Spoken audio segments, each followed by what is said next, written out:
լսումներից ինչ ակնկալիքներ ունեք, ընդհանուր առմամբ ինչպես կանդրադառնա քաղբանտարկյալների ազատ արձակման վրա, հատկապես որ այստեղ չկա դատախազ,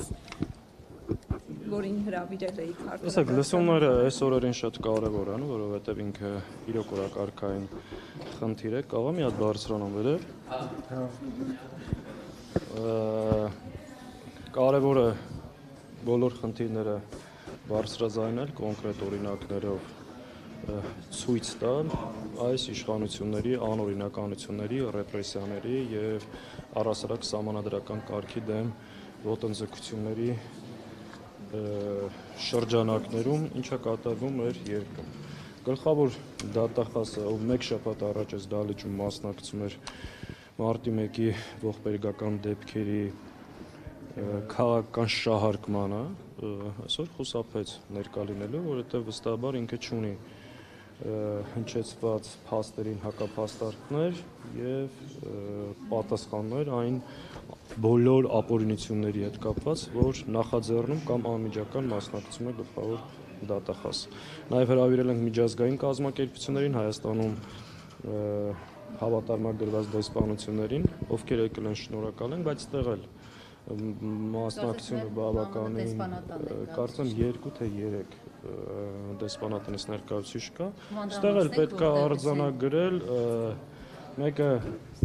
Միացյալ Նահանգների N2-ից չեմ հիշում, բայց կարծեմ 3-ն։ Ստեղ էլ պետք է արձանագրել ընդհանրապես հետևյալ փաստը, որ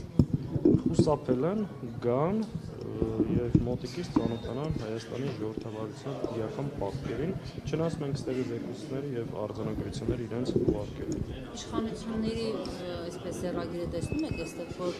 ասին խորհուրդ տված լինեն, պետք չի գնալ, թե ամեն դեպքում իրենք այսպես դեսպանատները այստեղ հստակ տեսնում ենք երկակի ստանդարտ եւ մենք միշտ պետք է հիշենք, երբ որ ոստիկանությունը ցուցարարների վրա կրակ բացեց եւ 100-ից ավել վիավորներ քաղաքացիների շրջանում տեղ ունեցավ, Ձերամիության Հայաստանի ներկայացուցիչը Միացյալ Նահանգների դեսպանատունը ողջունեցին ուժային կառույցներին համաչափ քայլերի եւ գործողությունների համար։ Սա երկակի ստանդարտ է, որը վերջին տարիներին կիրառվում է եւ այսա ժողովրդավարության մասին իրենց պատկերացնում։ Սաղաթելյան, ընդդիմության բաց թողումը դուք չեք տեսնում այս հարցում, որ բավարար աշխատանք չի տարվել նրանց ուղղությամբ եւ բացի այդ տևական ժամանակի առաջարկվում է, որ միասնական հարթակ ստեղծվի, որը կկազմակերպվի եւ միջազգային գործընկերներին նաեւ նամակներ կուղարկվեն եւ տարբեր մեխանիզմներով կաշխատեն։ Հիմա ինչու դա չի ստեղծվում։ Հայաստան խմբակցությունը, Դաշնակցության Հայդատի գրասենյակները եւ մեր բոլոր արտաքին կապերով բարբերաբար Հայաստանում տեղ ունեցած բռնաճնշումների, ապօրինությունների, այս ամեն ինչի մասին մենք տեղյակ պահում ենք եւ նամակներով դիմում ենք։ Կա առաջարկ, պատրաստ ենք, մենք չենք առանձնացնում։ Իսկ ինչ վերաբերում է ընդդիմության ընդհանուր հարթակի միասնական ճակատով պայքարելու հետ կապված, ես մի ամբողջական առաջարկություն եմ հնչեցրել ու դա ոչ միայն առաջարկություն, այլ նաև դրան հետևելու են քայլեր եւ գործողություններ։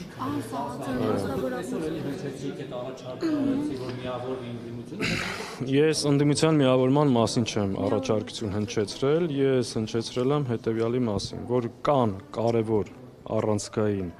օրակարգային հարցեր, որոնց շուրջ ընդդիմությունը պետք է համագործակցի։ Հայաստանի բոլոր ընդդիմադիր ուժերը, պետական, ազգային մտածողություն ունեցող հասարակական եւ քաղաքական շրջանակները այդ հարցերի շուրջ պետք է համագործակցեն եւ մենք հաջորդ շաբաթվանից սկսելու ենք դաշտի դերակատար ուժերի հետ խորհրդակցություններ եւ կարծում ենք, որ դաշտում գտնվող ուժերը պարտավոր են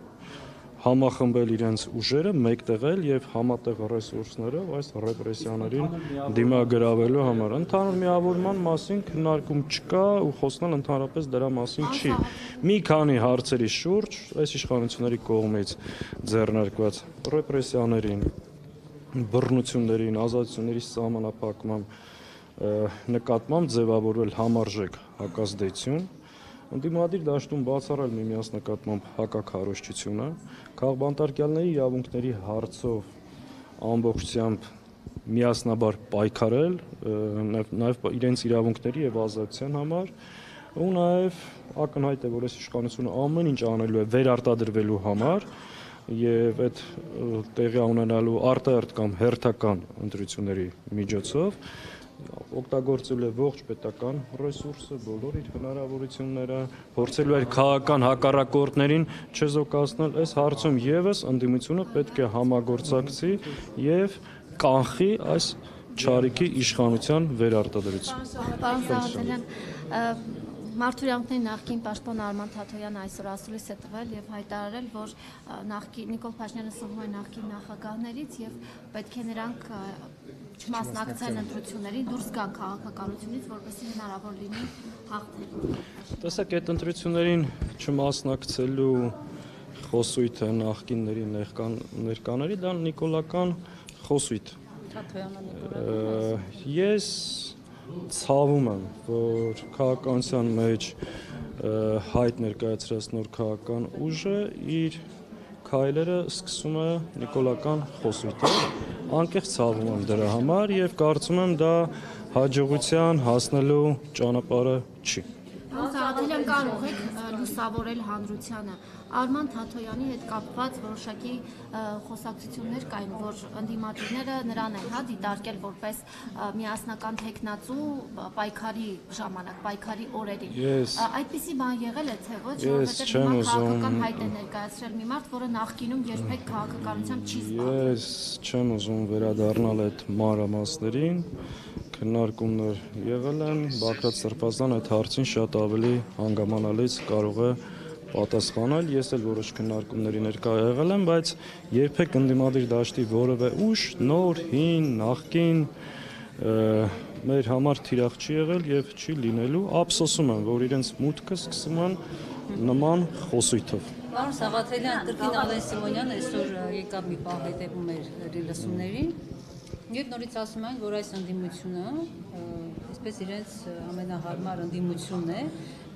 միշտեր օրինակ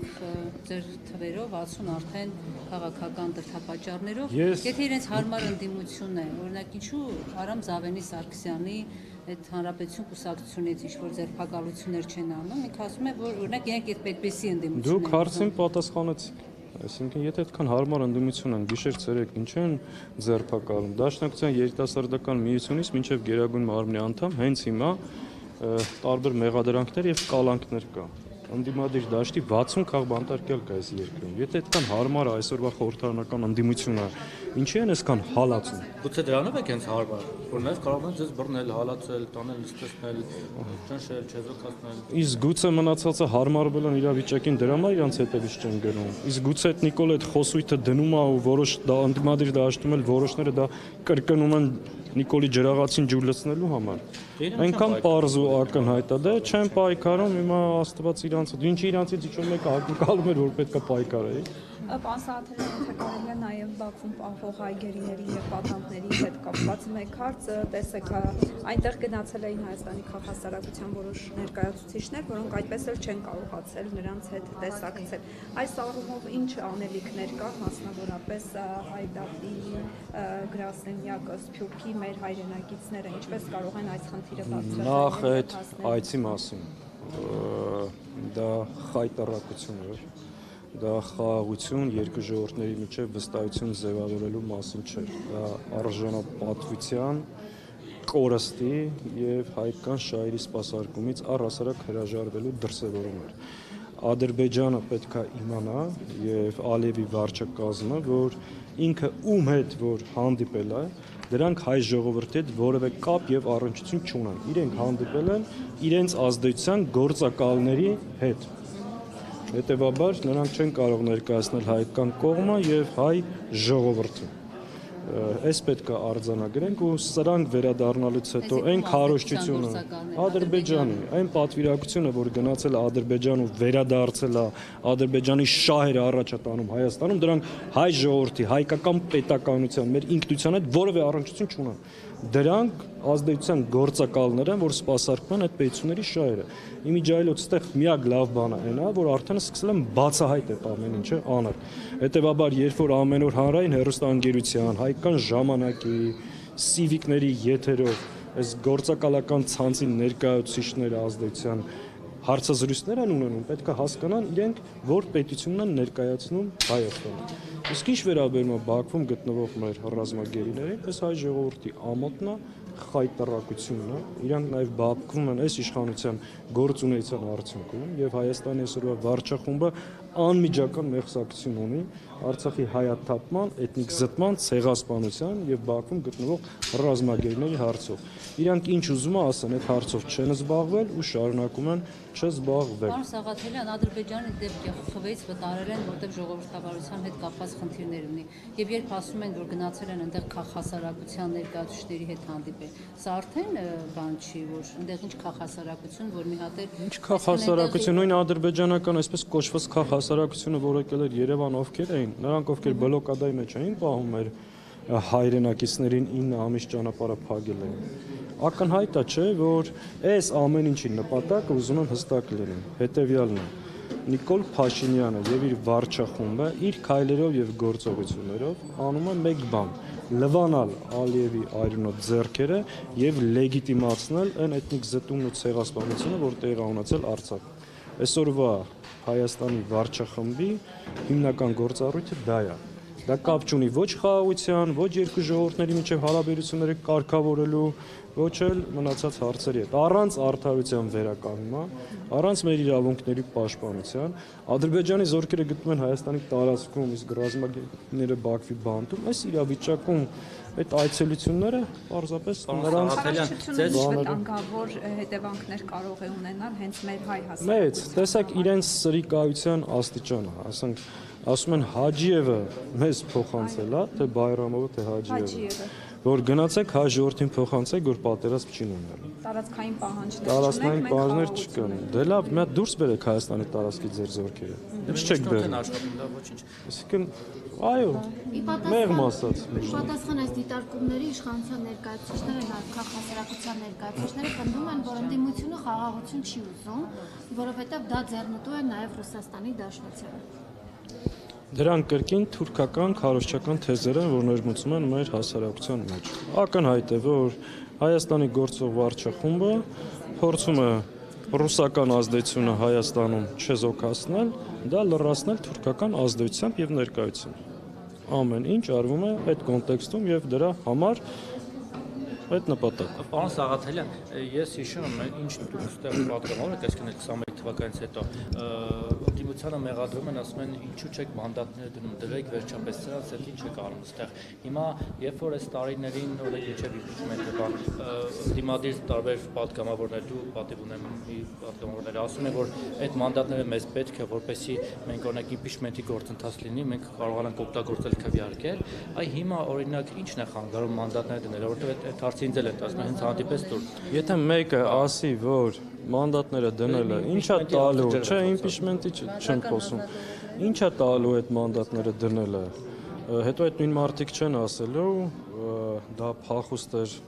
այս դահլիճում հարցերը բարձրացնելուց, կռվելուց, մեր ընդհանուր նպատակները հետապնդելուց։ Այսինքն այդ մանդատները դնելը ես ասել եմ, մեր համար կլիներ ամենահեշտ թեթը, որտեղ այս միջավայրում գտնվելը։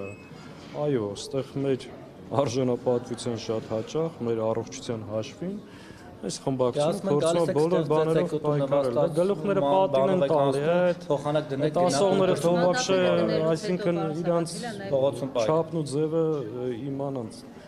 նաև ընտրական հանձնաժողովներից է զրկում։ Տեսեք, կարող եմ վերել 30 պատճառ մանդատները վայր չդնելու, բայց հակառակ 3 հիմնավոր պատճառ չեն կարող վերել նրանք, ովքեր ասում են, որ մանդատները դրեք։ Մի ժամանակ ասում էին դրեք խորհրդանը կլուծարվի, հետո հասկացան, որ չի լուծարվելու։ Ասում են ճգնաժամ առաջանա, չեք լեգիտիմացնել։ Ճգնաժամ այս երկրում ինչ նման հարցերով այլևս վաղուց ճգնաժամ գոյություն ունի եւ դրանով պայմանավորված չի։ Եթե մենք գտնենք դա մեր նպատակներին հասնելու ավելի արդյունավետ ճանապարհ, կանենք, բայց բազմաթիվ անգամ այդ մասին խոսել ենք։ Դե դաշնակցությունը որոշել է, թե ինչ ֆորմատով պետք է հանդես գա հանրություններին։